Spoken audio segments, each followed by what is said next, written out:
Эдийн засгийн байнгын орооны дарга болон байнгын орооны эрхэм гишүүдээ төвийн хүмүүсийн цахилгаан дамжуулах төвөг сүлжээний эрчим хүчний үр ашиг дээшлүүлэх төсөл нь шинэ сэргэлтийн бодлого Монгол Улсын засгийн газрын 2024-өөс 2028 оны үйл ажиллагааны хөтөлбөрт туссан өндөр ачаал бүгдэлтэй төсөл бөгөөд тус төслийг холбооны бүгд найрамдах Герман улсын сэргээн босголтын зээлийн банкны их усрээр санхүүжүүлэхээр зээлийн хэлцээрийг хийгээд байна. Энэхүү төслийг Германы сэргээн босголтын зээлийн банкнаас олгох 17 сая еврогийн зээлийн хөрөнгөөр санхүүжүүлэх бөгөөд эргэн төлөх хугацаа 30 жил, үндсэн төлбөрөөс чөлөөлөгдөх хугацаа 10 жил, жилийн 2% хүүтэй нэн хөнгөлөлтөд нөхцөлтөө зээл болно. Тус зээлийн хэлцээр нь олон улсын гэрээний тухай хуулийн дагуу Монгол Улсын хурлаар заавал сойрхон батлагдах гэрээ бөгөөд зээлийн хөрөнгийг эргэн төлөгдөх нөхцөлтөөр цахилгаан дамжуулах үндэсний сүлжээ төрийн өмч төвцөд компанид дамжуулан зээлдүүлэхээр төлөвлөсөн.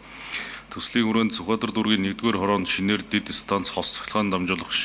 кабель шугам барьж одоо байгаа туул дэд станцыг өргөдгөх ажлыг гүйцэтгэх бөгөөд ингэснээр хотын төвийн Сүхбаатар, Чингэлтэй, Баянгол, Хан уул болон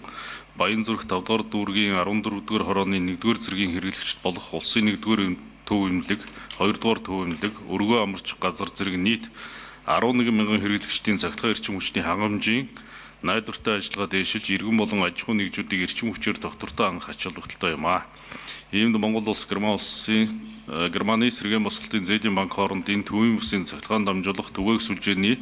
эрчим хүчний үр ашгийг дээшлүүлэх төслийн 3-р үе шатны зээлийн хэлцээрийг хилцэн дэмжиж өгөхийг хүсье. Баярлалаа.